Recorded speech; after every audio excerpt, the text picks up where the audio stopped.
Welcome to the Life as an Observer podcast. My name is Ryan Bean. I am your host in self-observation. This podcast is an exploration of physical and non-physical self through discussion around yoga, meditation, self-improvement, self-realization, and practices that elevate the mind-body-soul connection. Let's start observing. Today on Life as an Observer, I get the unique opportunity to speak with Tom Dennard, an attorney by trade but an adventurer by heart. Tom teaches us to walk in nature peacefully as a way of our own healing.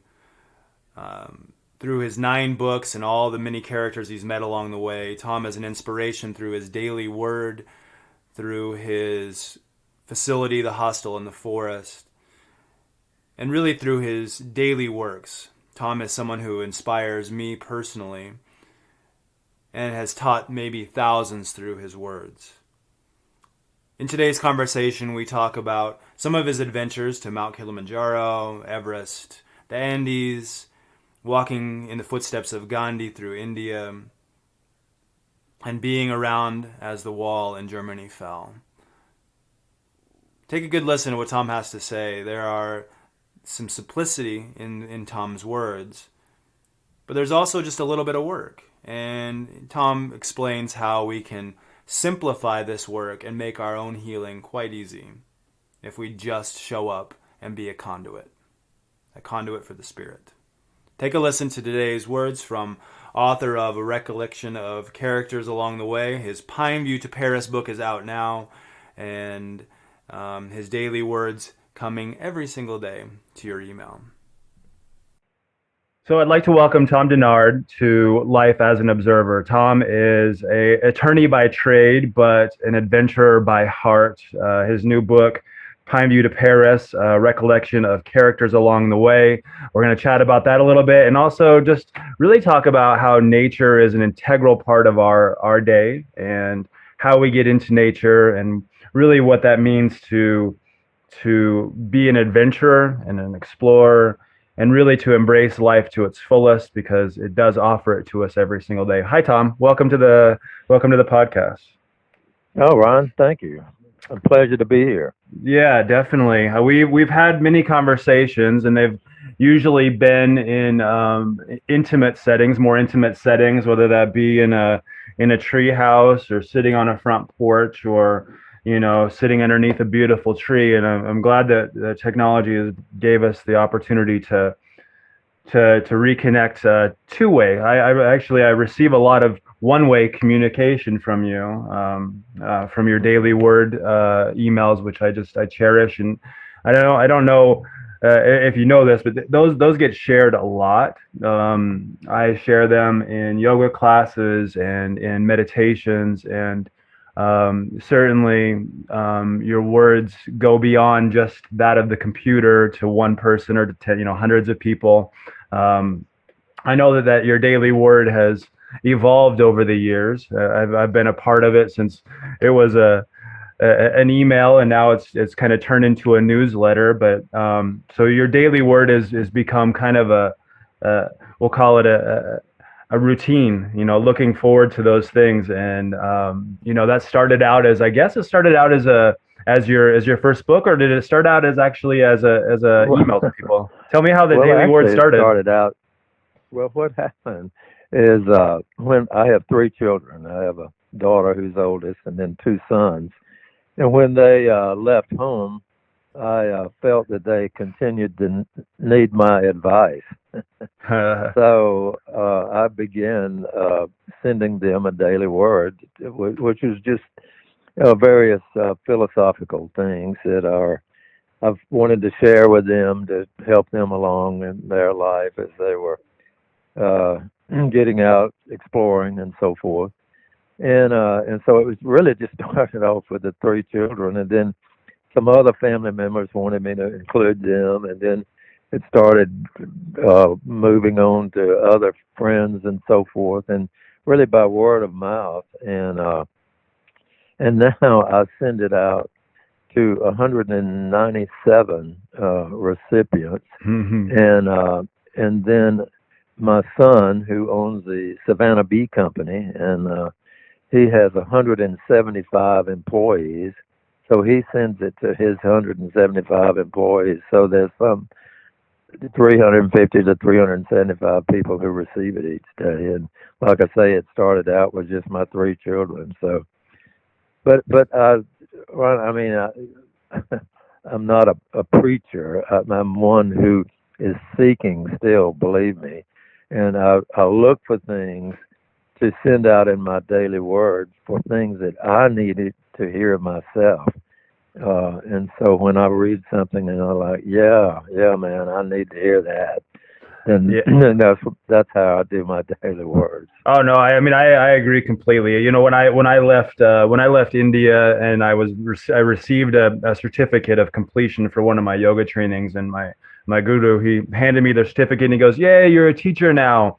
And I could see something in his eyes, and I wasn't sure exactly what he was trying to. So I just sort of followed his enthusiasm, and I took my certificate and I said, "Yeah, I'm gonna go teach now." And then he took it back from me and he said, "Don't forget, you're always a student, and Absolutely. We're always learning for sure. always learning." And so yeah, and I mean your son passes it out to people, and I'll have people in my yoga classes, and um I would guess that message is just like a snowball rolling down the hill, that 175 then pass it on to those who need that message. And so it's certainly not just a daily word, but a daily momentum for many. And um, so it started out as a collection of messages, and now you have two versions of the daily word, right? I have two of Yeah, them. yeah. I took 365 and made it into a book, which was the first daily word book, and then after I accumulated another, how many ever, and then I did another second book. So I have two daily word books, and of course all the messages in each one are different. Yeah, And yeah. that's one of my best selling books is the Daily Word. Well, So I certainly love it. I think that there's probably been people that have come through, and I guess it's time to introduce. So Tom has been a traveler. You've traveled, if I remember right, over 50 or 60 countries. You've seen all of Europe. You've done the Appalachian Trail a few times, and climbed or hiked up Everest and the Andes, and done a bunch of really great mountains, and in turn met a bunch of people. And so some of the latest book is really about some of those interactions. The Pine View to Paris, and the Daily Word has been kind of a collection of inspiration from maybe some of those trips, or places that you've gone, or things that you've looked up, or things that people have told you. And the Daily Word is certainly one of many of your books, or actually two. I guess we'll say it's two.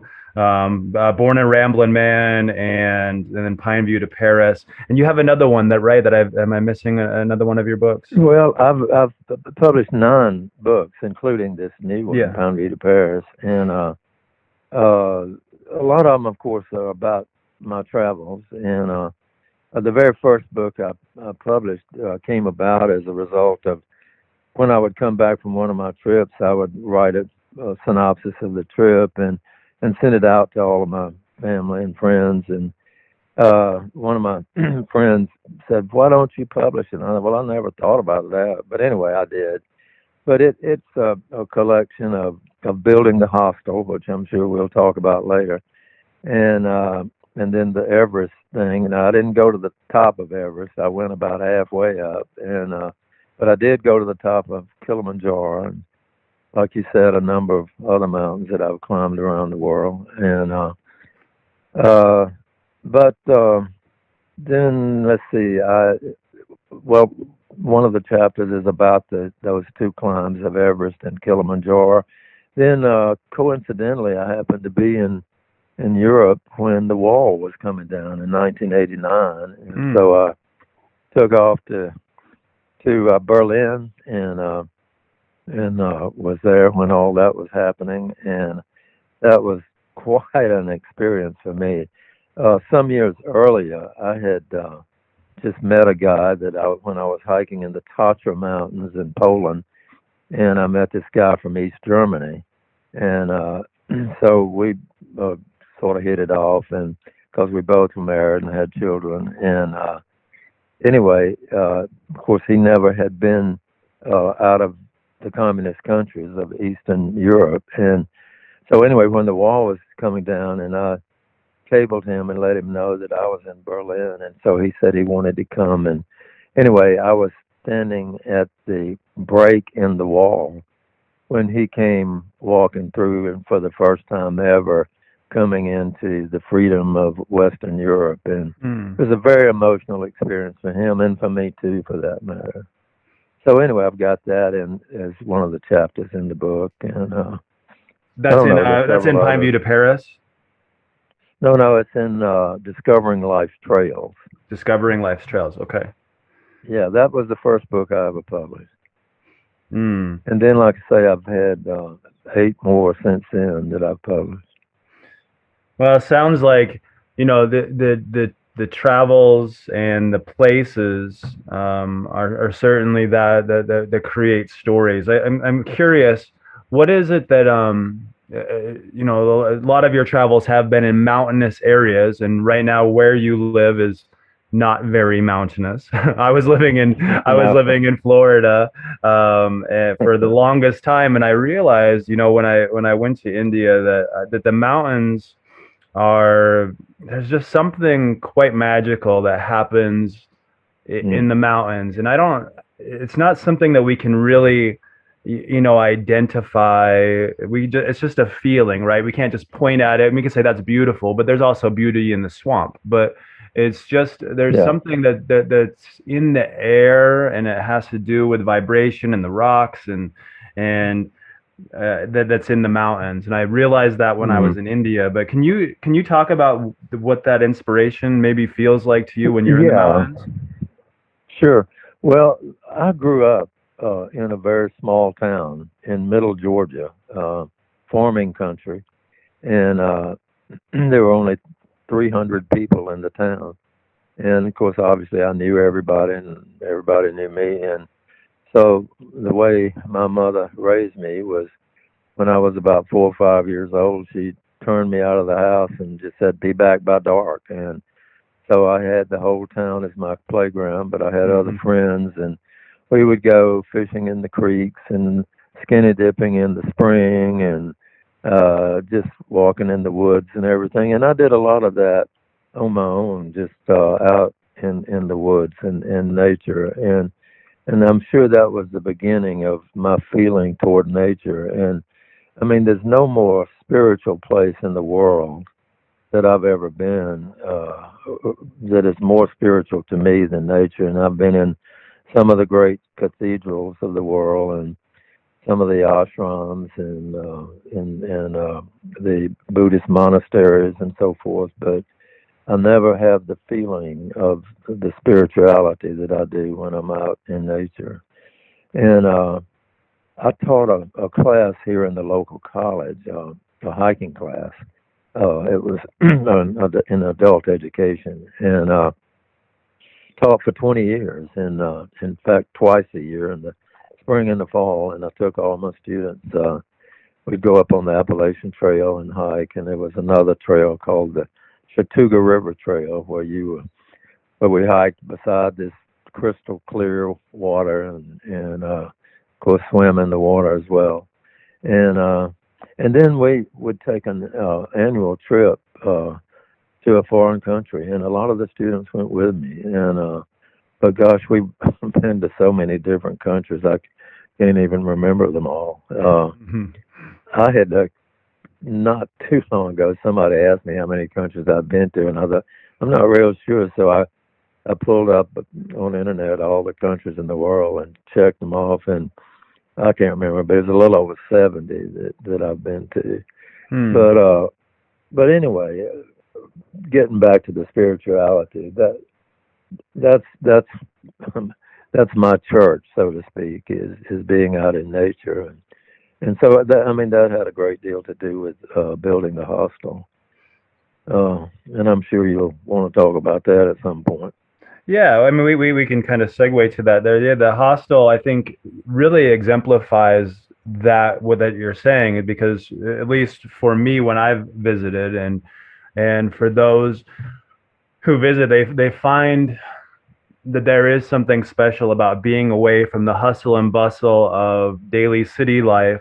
And sometimes we forget that what you just said, that nature can be super healing, and it can be your church. Even if you're not one who's saying, I want to go to an organized religious chapel, to just sit and commune with the trees and with the turtles and with the ducks, and even just getting your feet in the dirt creates a vibration that says I'm open to receive. I'm open to receive inspiration from all that is.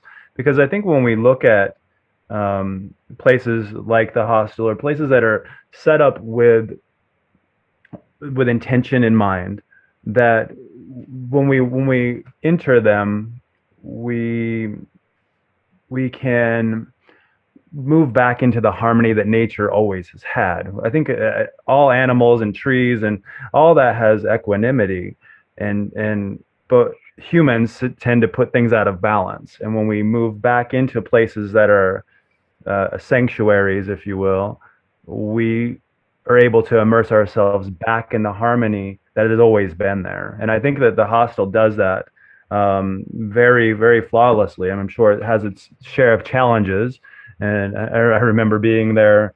So those who are listening, the hostel is in southern Georgia, down near Brunswick, and it's a a place for retreats and a place for healing and a place just to come and be off the grid. And there's lots of reasons why you would want to go there, but the living accommodations. I think you created the space in 1975. Is that right, Tom? That's right. Yeah, we Yep. opened in July of '75. And I'm not. It's grown a little since then, but I think that you've intentionally kept it intimate. And there's a number of tree houses on the property, and some geodesic domes, and a few community spaces for yoga and movement. But you've intentionally kept it intimate. And can you talk about that a little bit, about the Yeah, space and the well, intimacy of it? co- uh, yes. Well, it started out with 75 acres, and it was woodland, or more like swampland. But we now have 142 acres, and we have hiking trails, and like you said, we have a lake where people swim, and the we have places for meditation and for yoga in a place we call the glass house, because it's glass surrounding sliding glass doors, and and like you say, it's a place. I mean, all of us who work in towns or cities or whatever, in a busy life, you need a retreat. You need a place to go just to get your head back together, and that's what the hostel is about. It's just, and because you can be there just independently on your own, you don't have to have any classes or anything. You can just go out and be alone, and sit and meditate or whatever, so that you can commune with nature. And even for me, my gosh, I've been doing it, what, 46 years, I guess. Uh, it's uh, it's a very spiritual place for me now. And I have my own little treehouse back away from everybody else, and I go out there frequently, and I do a lot of my writing out there, and but it's just right in the midst of nature, and there are birds flying around and squirrels in the trees and all kind of things going on, and uh, but it's just so peaceful, and in fact, when I get any calls when I'm out there, and they'll say, "Well, where are you?" And I always answer, "I'm in heaven," and and it's, to me, that is my heaven. If heaven can be as good as that, I want to go. Well, I agree, and I don't think that it can be duplicated or copied. It is certainly its own entity, and it's special to a lot of people. So there's a lot of gratitude from me that the space exists, and others.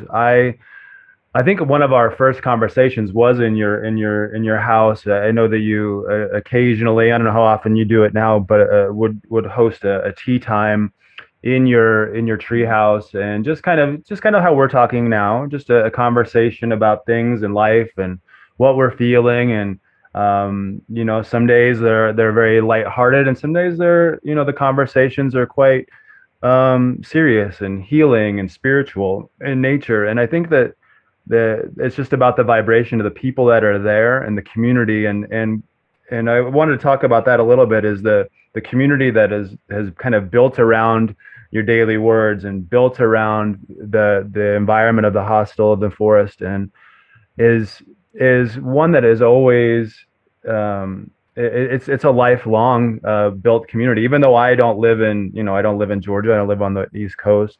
You know, I still keep in contact with many people who I have communed with there, and we talk about, you know, the different things and when we can go back. And you know, we a couple of us had a tradition where we would go every New Year's Eve, and we were there for every New Year's Eve to have it, to celebrate it in a different way. You know, we would celebrate it in by getting back into nature, and that's definitely the key ingredient. I know that there's been a lot of work to keeping the permaculture aspect of the hostel number one priority.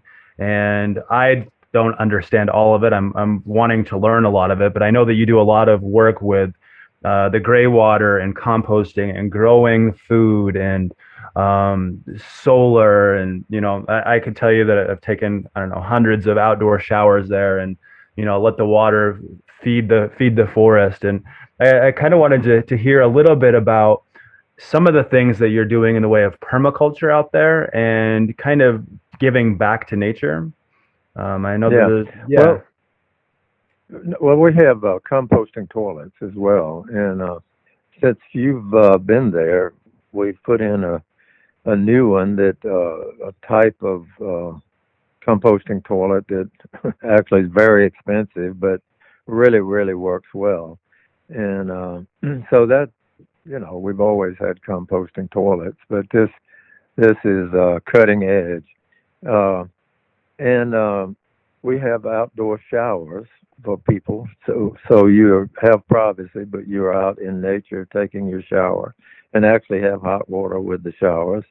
One of the organized spiritual things that we do is sweat lodges, and on full moon we have sweat lodges, and we have someone who is the leader, or they call the pourer, and that's all. You know, whenever I come out of a sweat lodge, I just feel like, oh my God, if I could just feel like this the rest of my life, it would be heaven. It's wonderful. It's just such a spiritual experience. It takes about 4 hours to go through the sweat, and you do a lot of physically sweating too, but you get rid of a lot of not only physically, you get rid of poisons in your body, but also poisons in your mind, and just such a healing thing. And another thing that we have, Ryan, that you had mentioned is it's well, I started to say compulsory, but not really. That everybody hugs everybody. Hmm. So anytime a guest comes, they get hugged by the whoever's signing them in, and of course I always hug everybody too, Hmm. and you know, it just kind of cuts the ice so that you feel really at home, and feel at home with the people and with nature and everything. And you were talking about the permaculture, and we have, I mean, probably we this since we've been closed, we have the best garden that we've ever had, and it's, I mean, just incredible the vegetables that we've been growing out there and all winter long, and and then we have chickens. We have right now we got, I think, 35 or 40 chickens, and either fortunately or unfortunately they all produce eggs, and we got so many eggs they're coming out of our ears because we don't have any guests except we have two people who have been caretakers since we closed down.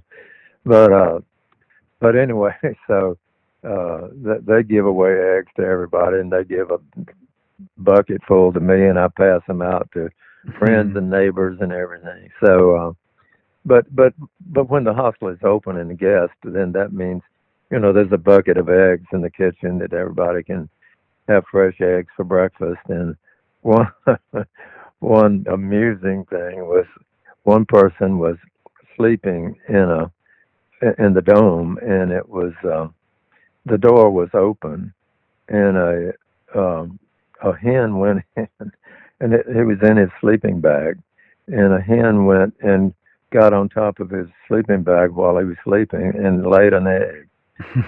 And when it woke him up when the chicken was cackling, he said, I've heard of fresh eggs, but no, this is ridiculous. Delivered an omelet right to your bed, breakfast in bed. Right. Yeah.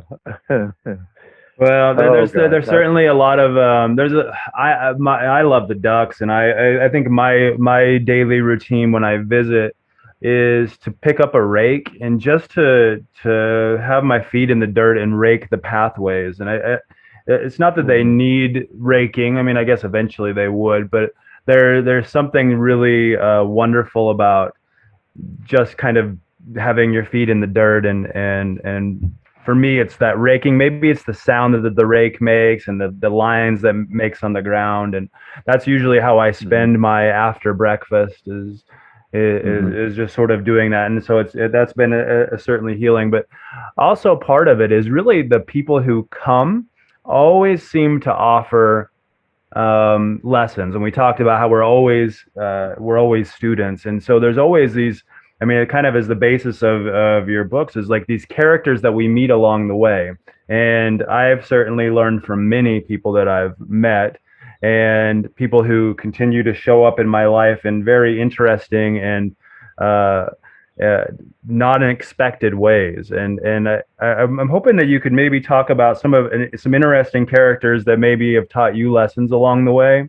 Um, the people who maybe have come to visit you, even if I know there's probably hundreds of them, and you don't need to give away any of them from your book, but just some people that maybe have taught you some lessons along the way that have come to visit.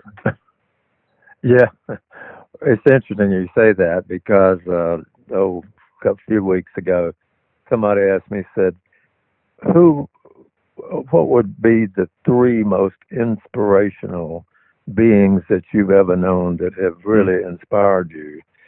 And I said, well, I guess Jesus and Gandhi and Rufus, my golden retriever, who is the sweetest, lovingest dog you've ever seen. He loves everybody and will go up to him and just, he just wants to be loved, and he wants to love everybody else. And I always say, if I could just be like Rufus, I would be the most wonderful person in the world. Oh man, but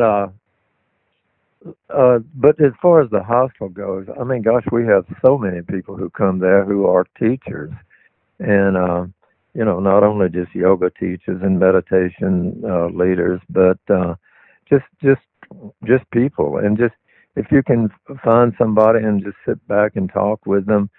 They've had such inspirational lives. And, in the beginning of the hostel, most all of our guests were from foreign countries, and mainly European countries, and a lot from Australia, Australia and South America and Central America. And, but they add a lot because it's, something that they've known from their country that they pass along. And it's just such a good place for learning from other people, just sitting around talking. And you were talking about what we call tea time with Tom, is where I tell the guests about how the hostel got started, and then go back to my place and sit around and have a cup of tea and let everybody sort of tell their own story. And that's always very inspirational to me. Uh, And, we have over 17,000 people on Facebook, and we have over 16,000 members. And so the hostel is a very popular place. It really is. and during this time of having to close, uh, and we were all so concerned about, oh my gosh, we had the reason we have a mortgage is because uh, the surrounding property, unfortunately, developers were coming in wanting to buy up the property and build homes and everything all around, and we just didn't want that. And so every time some property would come up, we'd have to go buy the property to keep it from being developed. And of course, if we didn't have the money to buy the property, so we have a pretty sizable mortgage that we're having to service every month, and with no income, it was like, oh gosh, what are we going to do? And so one of the board members suggested, well, why don't we just put it on the website and just see if any of the members are willing to make a contribution. Mm-hmm. And I said, well, most of the members who come, don't have a lot of money, and I don't know that we'll get much. Maybe it's possible we could get $1,000. And she said, well, it's still worth it. Let's do it. Well, within a month, we had over $15,000 that people had sent in. Mm-hmm. And I mean, that's just an indication of how much people really love the hostel. Yeah, it's an important place. It's an important place to a lot of people, including myself. Just that it's, we have these places in our mind where we had significant events or where we've felt a certain way.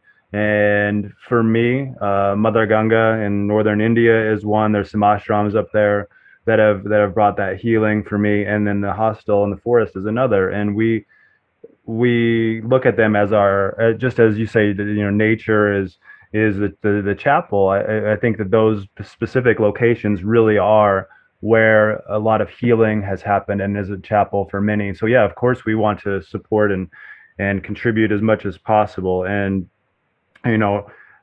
walk peacefully in nature is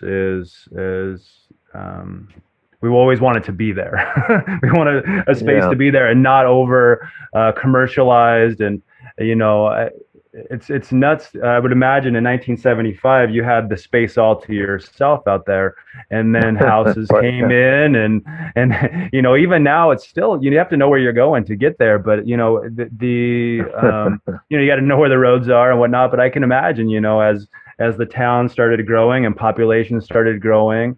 I mean, I don't know what the population is there, but I know I was doing some statistics on Pineview, which is just because I was curious. But yeah, it hasn't grown much since then either. I mean, I think the census was about 500 people or 500 people in the last census, 590 something. So it hasn't grown, but where the hostel has grown, down towards Brunswick and St. Simons and all that area has grown, and it's just going to continue to do that. I live in southern Utah, near Zion's National Park, and a beautiful part of the world.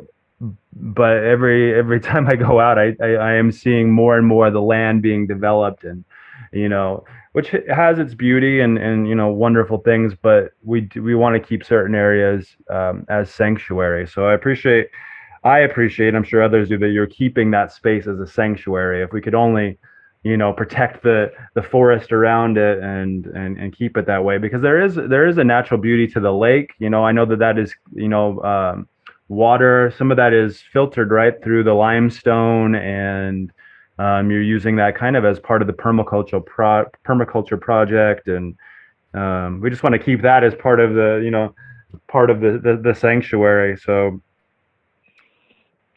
certainly, there are springs in the lake that feed the water. So usually the lake, stays relatively full and then people will kayak around in the lake and swim, and we have a dock out in the middle of the lake where people swim out to the dock. But one thing I was just thinking about that we haven't mentioned is the labyrinth. We have a rather sizable labyrinth, and in fact there was a woman who was traveling from Maine to Miami who was very big into labyrinths, and she wanted to study all the labyrinths along the way, and she said that ours was the largest labyrinth that she had found. And but it's I'm not sure that I can give you a real good description of labyrinths, other than walking labyrinths is supposed to be a cure for not only physical ailments but mental problems as well. And I mean, I can't explain why or how it works, but I mean, labyrinths go back thousands of years. In fact, when I was in Crete, I saw some of the first labyrinths that were ever built. Did you ever walk the labyrinth when you I, were there? I certainly did. I have many times. I think a lot of that is the vortex of energy that's around them. And but I remember it was several years ago. There was a hurricane that came through that area, Hmm. and it actually took out one of the tree houses that sits there Yeah, by the labyrinth. yeah. I was happy to see that the labyrinth was restored, and that area had become more of a meditation deck, where the old Hmm. bamboo hut, I think that's what it was called, the bamboo house, or Yeah, that's right. Hmm. it had fallen. And what a massive tree also. I mean, I remember Yeah. that tree being so, I mean, maybe hundreds of years old that it Oh, sat yeah, in. definitely. And I think just the land got saturated and wet, and it just tipped over and took out the tree house with it. Yeah. Luckily, the only damage was to the tree house, and it looks like the labyrinth was restored. But yeah, I spent many times walking in there. I would take my Hmm. handpan to the center and just play Hmm. music, and certainly a sanctuary away from everything, even the rest of the community. You're not really, you're kind of off, out of the way from the rest of the community when you're in there also. Hmm. So um, Yeah. We've had a lot of weddings at the hostel, and one wedding that I conducted was in the labyrinth, and all of the guests, as well as the bride and groom, walked the labyrinth before oh, and after the ceremony, and that was quite a spiritual experience too. But you're right. But we had three hurricanes in a row. I mean, in 3 different years. I think it was 17, 18, and 19, and all coming in around October. And and of course we lost an awful lot of trees, and we that's the only tree house that we lost. But I don't know if you remember, Ryan, but we have staff village out back with mhm. little huts out there for the staff to sleep, and it took out a couple of those. Uh, but anyway, I mean, there was one of the hurricanes, I can't remember which, that we probably lost over 100 trees, and but anyway, there's not much we can do about that. No, but I don't know of any way to you protect reuse ourselves that, from don't that. you? I mean, I know that a lot of the cedar shakes that are um, Hmm. on the domes, those come from the trees on Yeah. the property. You mill them right on the property, and I'm guessing none of that Hmm. wood has gone to waste. And daily fire Hmm. pits, Oh, and absolutely. Yeah. yeah, yeah, No doubt. We definitely. Of course, we heat by fire. And so the obviously we had plenty of wood to cut to keep the fires going all winter long. And but no, you're right, and we mill some of it. Well, we get a portable sawmill that they'll bring out and mill some of the trees, which uh, they did in the library where we have right now. That was the floor was built from the trees that were milled oh. right there on the property they found. Yeah. Well, there's a lot of people who are, they're searching through books, and they're watching YouTube videos, and they're watching different inspirational people on television, going to workshops, and there's all kinds of modalities out there that are available for those who are seeking. I think you use that word, to be, always being a seeker. And I want to ask you what advice you would offer to maybe a younger generation, for those who are kind of trapped in the 9 to 5, who are trapped in the expectations and the narratives that have been placed upon them, maybe by their families or by their generation, the millennial generation. What advice would you offer to them to kind of find their way to their true self, to find their way back home? Yeah. Well, it's interesting and coincidental, I guess, that you asked that. Yesterday, there's a federal judge from Atlanta who has a home, a vacation home just down the street from me, and I've met him on several occasions. But anyway, we went walking on the beach yesterday, and we walked 2 or 3 miles, I guess, on the beach, and he asked me the same question. He's a younger guy, probably late 40s, maybe 50.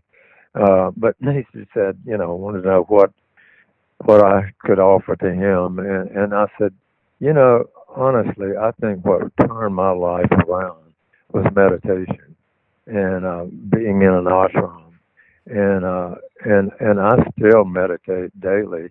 In fact, I have a meditation room in my home, and that has meant so much to me because, I mean, all of us, when you're in a society that is always moving all the time and bad things happening all the time, and you need you got to have a place to get away from that. And it doesn't matter. I told him, I said, if you don't meditate any more than 20 minutes, that it would really be helpful. And I try to shoot for an hour, but sometimes it may be half an hour. But still, it's just so important to center your life and to try to shut out all of the troubles and everything. Because I don't know about you, Ron, but I have I don't even know how to get rid of it. But I have something that it's a news thing that pops up on my phone about every 20 or 30 minutes, and it's always something horrible, who all has been killed and all. And I'm like, you just get bombarded with that all day long, and you just need a place to get away from it. And Yeah. so that, but then, and of course that can be done anywhere, in cities or where it doesn't matter. But other than meditation, again, just repeating myself, nature. If you can find a place to go in nature, it's just, and preferably alone. Yeah. I've done a lot of solo hiking, and gosh, it's just so good because you think your thoughts and try to put your life in perspective. And of course, you live in a beautiful area too. I've done a lot of hiking out there in Zion, and gosh, we must have canoed the Green River at least 6 times or more. Yeah. But it's so pretty out there. I love Utah. Yeah, Um, no, it's certainly a great place. The Hindus sometimes refer to nature as Ishwara, which is kind of mhm, God and in everything though. It's God in everything mhm, and in the mhm, trees and in the river and it's when you can tune into that vibration of saying that's I'm not looking to the heavens for this mythical creature, or person. I'm mhm. actually seeing God before me.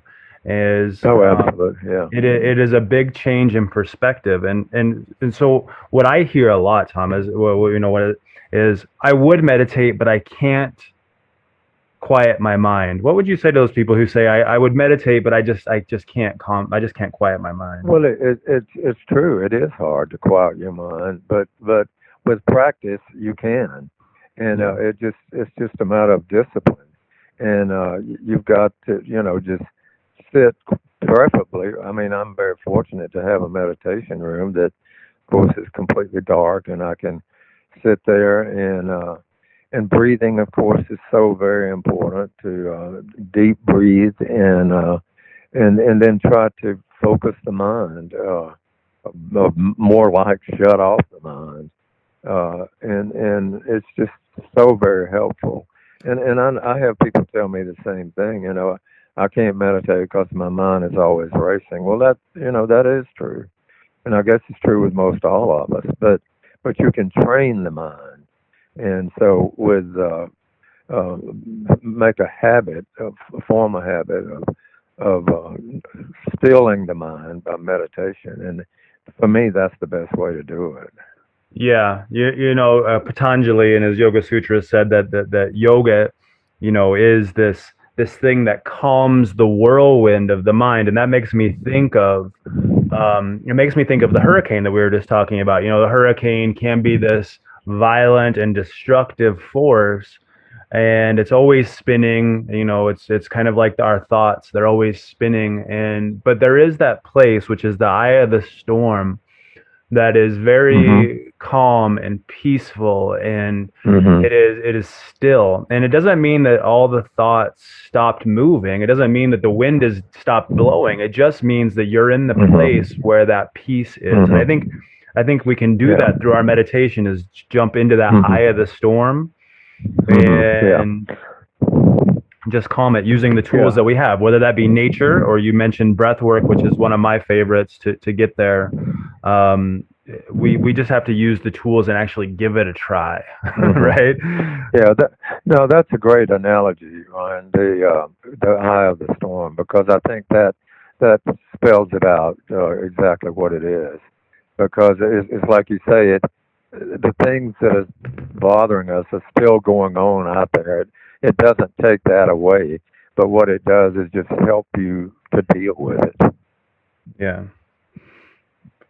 As we walk this path to self-realization, I don't.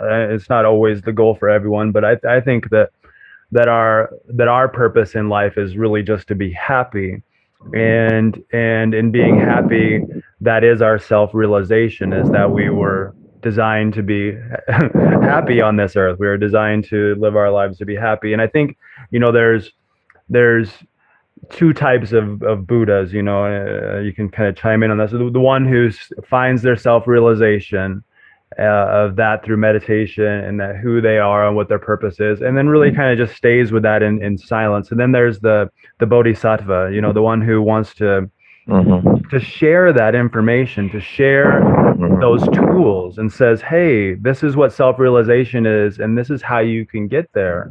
it's not it's not Mhm. just something that was for these mythical creatures, or for these people who lived a long time ago. It wasn't just for Gandhi. It wasn't just for the Dalai Lamas. This is something that Mhm. you can attain. and Yeah. and I wanted to see if you could chime in on that. What self-realization means to you, and what it actually is. What is self-realization?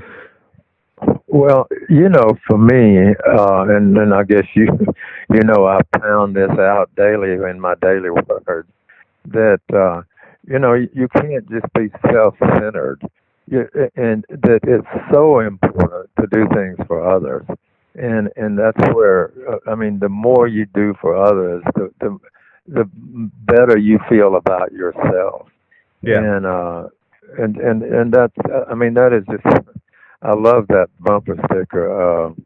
What is it? Commit random of acts of what is it? Commit random acts of helping. So that's not the right word, but anyway, I like that of helping others. And it can be something small. You don't have to go give your money away. You can, of course, and that would help. But it can be as small as in traffic, you're driving along and somebody's on the side trying to get in. It doesn't hurt a thing just to stop and let them come in. And I mean, that's a really small little thing that you do for others. But then what I notice anytime I do that, then and we're going on further down, that if somebody else is trying to come in, then the guy that I just let in will stop and let him in. So Hmm. it passes on to others. If you do a good thing for somebody, then it will remind them to do something good for someone else. Yeah, yeah. It certainly is. It's a residual thing that says I'm going to follow this vibration, and I think that's true, and maybe that's kind of what the hostel does for people too. Is there is a vibration of caring and sharing and loving that is not always apparent in the city and in your job. That it certainly is when you come to visit the hostel, whether it be the gratitude circles before dinner, or whether that be just giving someone a hug that you just met. There is that simple act of kindness that I think many of our spiritual teachers of our time will also be described. I don't think anyone ever would meet some of these spiritual teachers of our time and say they weren't kind and they weren't compassionate. And that's something that you're teaching through your works, not necessarily through your words all the time. It's just through your works. Even in your daily word today. I mean, I received it right before we got on the call here. It was talking about seeking inspiration every day, and that may come in different ways, whether that be through prayer or meditation or sunrise or sunset or yoga, and really just seeing those beauties that are around you so that you can help and be of service to others. I mean, it's like you're going to receive that and then say, now I don't feel as I'm in reactive mode. I'm in a more giving and responsive mode. And I think that is, we forget, don't we, Tom? We forget because we're so worried about paying the mortgage, right? We're so worried about,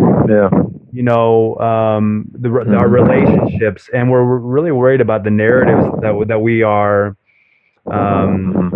trying to maintain. I'm going to use you for example. I'm an attorney, so I must act in the way that attorneys act, but that's not true now, is it? Well, no, I hope not. Yeah. I don't know. You probably don't know this, but my practice is solely in the preparation of wills and, of course, powers of attorney and healthcare directives. And then when people die, I handle their estates, and I don't do any contested cases at all. Yeah. And, I mean, I've done it, believe me, in the past, and it's just not something that I'm cut out for. But I mean, I really do my best to help people. But then I think, okay, well, are really reaching out and helping people, but you also charge them. So doesn't that take the favor away? I don't know. I think about that a lot of times. But I mean, the bumper sticker I was trying to think of was commit random acts of kindness. Yeah. And I like that because there's so much that I mean, like I say, in no matter what your job is, you can do it as well as you possibly can, and try to be helpful to the people you're working with, but also that there's just other things that you can do, simple things that you can do, and I don't know, it just makes you feel better about yourself. Yeah. And that's so important, is to think well of yourself. You can't think that you're an evil person. You've got to and of course, all of us is a long way off from being perfect. But if you think that, okay, I may not be perfect, but I'm on the path and I'm trying as hard as I can, and so if you can do that and think well of yourself, then that helps you to help others, don't you think? Oh, most definitely. It's kind of like that vibration becomes your state of being, and I notice that at least since going on to my own spiritual path, that my vibration has been that of more kindness and compassion and less reactivity, which has certainly probably increased my health. I think we're in a place of anxiety and stress. We're more susceptible to disease and infection and virus, and there's all kinds of reasons why we want to maintain our nervous system and how we show up. And breath work helps with that. Meditation helps with that. So, that's so true. Yeah. And there's so many things that we can do. We just have to try them. And I think you've lived at least from an outside perspective, one that has been quite full of adventure and healing, change and inspiration. And I want to ask you, if you were to, with all the works that you've done in the publications and the places that you've been, but if you could leave a message, kind of like that bumper sticker that you like, if you could leave one message when you transition, and this is your one message to the planet, to your friends and family, what message do you think you would write down to put on a plaque Hmm. or a Yeah. sign that you could summarize your life and the message you'd want to leave to them? Well, I mean, what I would say is to be a conduit and just open up and allow your body to be a conduit for the Holy Spirit, and let the Spirit flow through you and out to others. I mean, I think that's the most important thing you can do. And of course, you got to learn to open up, and you can't be closed. You've got to be open. And again, meditation helps me with that. But if I can just, and when somebody says some congratulatory thing to me about, oh, you've helped me out, and I think, I want to say I don't do this, but I think it really wasn't me. Mm-hmm. All I'm doing is just being a conduit. I'm letting that spirit flow through me and out to others. And I think if you can do that, that's the one thing that I would certainly highly recommend. Be a conduit of the spirit. Yeah. Yeah. Yeah. That's what they teach in, when if you get Reiki training and whatnot, is that the healing that you can provide is not from the person, that it is certainly a Hmm. conduit from somewhere else, and you are working to Yeah. being in alignment to receive that. And Right. I talk about that a lot in Hmm. the meditations that I guide, is just be open to receive and not in resistance to that change that could happen, Yeah. or Hmm.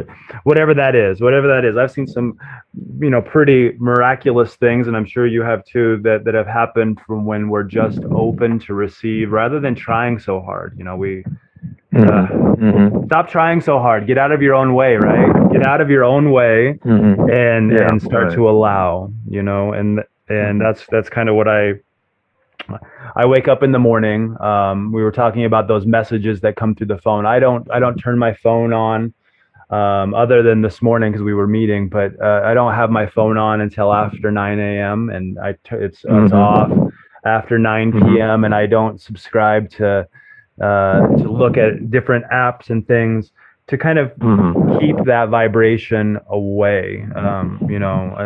To kind of Hmm. push that away, whether that be through pop-ups or bad news feeds. Because Hmm.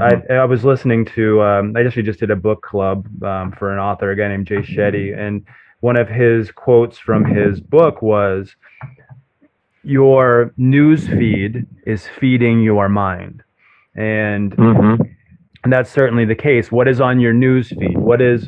Who are you hanging Hmm. around? What places are you visiting? Hmm. What are you watching on Hmm. television and music? And Hmm. as a kid, I always thought that my parents were trying to feed me like religious dogma by keeping me off of TV and music. But what they were Hmm. really doing was feeding my news feed with things that were uplifting. And at the time, Yeah. I didn't realize that. I thought it was something to do with church. I wasn't quite. Yeah. Right. Yeah. Right. Well, like I said a while ago, it's just the news. I mean, it doesn't make news unless it's something horrible, and it's just like, gosh, there's so many horrible things going on in the world at all times, and and and that can do a number on you. You're not aware of it, but just being knowing that it's existing and it's happening to other people and how horrible it is. I mean, Yeah. it does bring you down, and I mean, unfortunately, there's not anything I can do about it. I wish I could, but the only thing I know to do is to just be the best person I can be, because I can't cure all the ills of society. Yeah, yeah, and just keep, I guess, keep uplifting, keep being compassionate, keep sharing, and that's certainly what you've done with your latest book. I need to get a copy of it, and all the other books that I have of yours, I've actually picked up when I've visited the hostel, and now. Since it's been closed, I'm going to order this one from Amazon. So they can find Pine View to Paris on, which is a recollection of characters along the way. That is found on Amazon. Is that the best place to find your book, Tom? Yeah, Amazon has all 9 of my books, Okay. and and that's the best place to get it. Of course, if anybody I see in person, I hand it over to them. If they want it, I don't offer it. But if somebody wants a book, I love giving them away. But just 1 minute about the book, if we've got time, is Yeah, that yeah. it's about characters that I've known in my lifetime, and there are, believe me, I've known some characters, and a lot of it is amusing, and some of it is, it's just like, my gosh, are there people like that that really exist? And but anyway, I just decided to put all those characters together that I've known, and I told somebody the other day that, coward that I am, all of these people are deceased, so, so they can't come back and sue me. I think I But read that yeah, they're all deceased except you do write about your wife in this book, correct? oh yeah, my goodness, she's one of the characters, and I think the way we met is really interesting. I don't know if you've read that or not, but No, if I not, haven't. it's you need to. Oh God, well, it's kind of a long story, so I don't know if we have time for that. Well, I will. We can search. It's in the book. I'm guessing maybe that's where Paris came into place. Because Pineview, we talked about that, but and then all the way over to Hmm. Paris. Um, and along with the Daily Word, is there a way for our listeners to if they were interested in signing up for the Daily Word? Is there a Oh, way? absolutely, yes. I mean, I'm happy to give anybody my email address, and all they got to do is ask me, and then I'll put you on. And like I said, I have 197 people that are on my list now, and I have a company that I send the Daily Word to, and then they send it out to all of the recipients. Yeah. And but I'd be most happy to put anybody on, and my email is tdennard, TDENNARD @bellsouth.net. And if you just write me and say I want to be on the Daily Word, I'll put you on immediately. I will add that to the show notes along with a link to your newest book, and they can find it through there. Because yeah, I was kind of, Yeah. I guess, Hmm. grandfathered in. I mean, I've been getting the Daily Word for a long, long time, and it's when it was. I think I just said, hey, will you add me to your email list? When we were in person is how that happened. Maybe it was one of the forest managers, that helped me do that. But it's been a long time. So yeah, I'll add that to the show Yeah. notes along with a link to your newest Sure. book and Yeah, maybe a that's couple fine. others. And so the Yeah. hostel is getting ready to reopen for those who are interested in visiting. Hmm. I'm gonna talk to some of my New Year's Eve friends, Miss Pinto and others, and we're gonna see if we can Yeah. do a little visit to this year. I'd like to actually. I've been talking about doing a retreat for the listeners, and that might actually be a good spot Hmm. to come and do Yeah. that once you're back open again. We Yeah. can Yeah. coordinate that through the managers at the place, but um, Yeah. Hmm. I think Well, that we do a lot of retreats. We do yoga yeah, retreats and meditation retreats and artist retreats, and a lot of different retreats that we do. And so, I mean, that's certainly available. yeah, I want to encourage the listeners that if you're looking for a space that is that of healing and a place that you can re-emerge yourself into nature, if that is the vibe that you're looking for, the Hostel in the Forest is certainly a great way to do that. You can find them through Facebook and through the web page, just calling or emailing the manager, at Hostel in the Forest, and they can coordinate that with you to kind of set that up because it is limited. I forget how many tree houses are on site now. Tom, how many Oh available? gosh, I think we have 10 tree 10. houses, Yeah, 10, and and each one of them sleeps, some of them sleep up to 6, and some of them sleep just, 2 or 4. But, yeah, right. so you could do a retreat of, 30 or 40, no problem. I've done a few there, artist retreats and yoga retreats where we've had about that many. There's certainly for meals, it's accessible for that, and there's plenty of other facilities around. It's easily accessible from Jacksonville, or if you want to drive down from Atlanta, easily accessible by car. So Yeah, we're halfway between Savannah, Georgia, and Jacksonville, Florida. So yeah, and one other thing I might mention to you that you probably don't know is we've had to increase the price because ah, we have accumulated a lot of debt we need to pay off. So it's now $40 a night per person, and but that includes your evening meal. That we furnish an evening meal, and of course your fresh eggs for breakfast. well, I will tell you some of the best food I've eaten has been at the hostel, and there's been a number of kitchen managers who have come and gone who have provided a lot. And there's a couple of characters that I won't name them, but I will tell you that they've provided some amazing meals, which are usually very vegan friendly. They're Hmm. plant-based meals. Even Yeah. some of it now that the garden is done really well, a lot of it is Hmm. from the garden. Yeah. And I'll tell you a story about one of the kitchen managers. I saw him, and he had a handful of mushrooms, and I was like, "Where did you get all those?" And he wouldn't tell me where he got all these mushrooms because he was growing them somewhere in the forest. And he said, this is my special Hmm. stash. I'm using them for dinner tonight. And so he had this Uh-huh. handful of mushrooms, and they were just delicious and amazing and fresh. And I remember actually running into where he was picking these mushrooms later on in my visit, Uh-huh. and they were Yeah. covered with bees. Uh-huh. Yeah. And I said, and he went through the process to get the mushrooms, to get into the bees, and I was just super grateful for that. Another Uh-huh. manager, he had jars of kimchi that he had buried around the property, Oh yeah.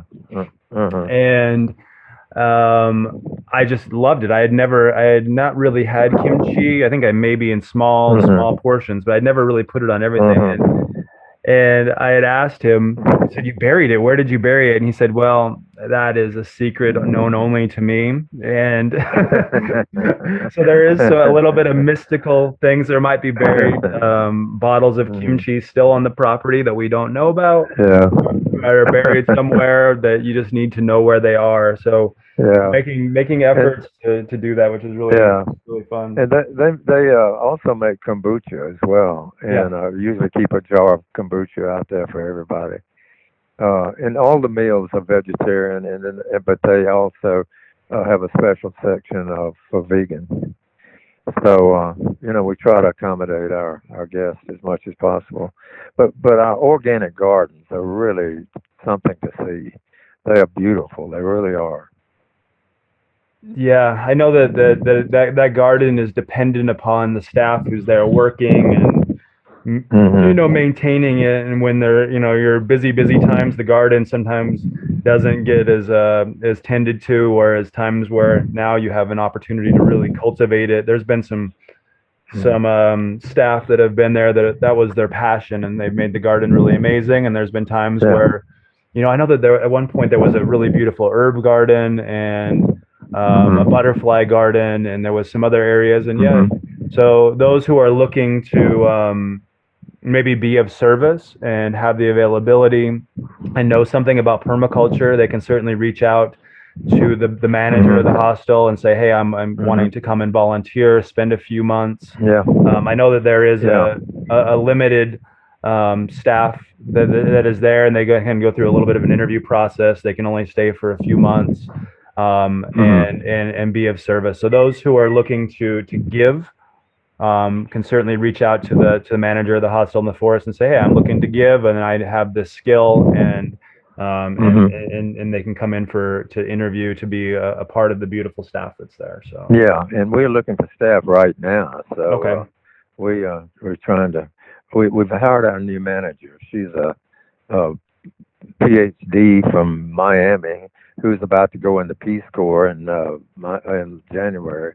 And she's going to manage the hostel until then, and she has a partner who is a cook in a restaurant down in Miami, and so he'll be our kitchen manager. Oh, wonderful. But we are looking for staff members. But about the garden, you were talking about the garden, and I'm sure you're talking about the one on Mr. Road, which is our main garden. But you need to see the garden in the solar field, because that has now become the main garden. Oh, they grow so much stuff over there, and so we really have two gardens. Oh, well, yeah, I'll definitely have to come see that. I know the solar field was getting some maintenance the last time I was there, clearing a few things and keeping the solar power going. It would be amazing if we could power the whole place on solar, but you're augmenting using solar, but you're still on grid a little bit. Yeah, well, yeah, we do as much solar as we can, but because it's so wooded, back there, we really don't have all that much sunshine.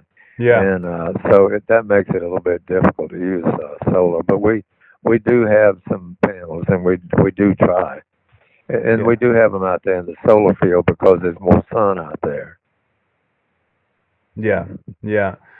Well, Tom, thank you for joining me today. I wanted to end our conversation kind of with what your final message was to the world, and that is what we need to be, a conduit of the Spirit, and the rest will happen. The rest will happen. I think that one of your people who inspires you was Gandhi, and I think that he would echo that, saying that, it's not my work. It's not my work that I'm doing. I'm doing the work, that of the Spirit, and certainly walking in his footsteps. I would say that you are, and I'm very grateful for the work that you've done, and your works and your daily word. I know it's humbling to think that, but that's how others see you. So thank you for your service to this planet. If I can add one more thing, Ryan, when you're talking about walking in Gandhi's footsteps, I actually did when I was in Delhi, and I went to his home, and they have the footprints marked out as he was walking out to go to his meditation place, where he was assassinated. So I made it a point to walk in his footsteps. So it's funny when you said that, because I actually have. I didn't spend much time in Delhi when I was there. I tried to get to northern India as quick as possible. Delhi really kind of stressed me out a little bit, just the people and the traffic and the noise. But Lord, yeah. That is something that I would like to do when I find myself in a position where I can spend more time. But that's amazing that you were able to do that. I hope you captured a picture of that, or it's just in your mind somewhere. But yeah, for sure. Well, Tom, thank you for joining Life as an Observer today. I can't wait to come see you, and we'll hang out for tea. Yeah. And I'll bring you some Red Rocks from southern Utah. Okay. Well, Ryan, it's been my pleasure. I've certainly enjoyed it, and I thank you so much for doing this. Thank you, Tom. I will. This will go out later today, and I'll certainly tag all those. You'll be able to find Tom's email in the show notes, link to the hostel, and a link to his newest book, Pine View to Paris. Thank you, Tom. Okay. Thank you. Talk to you later.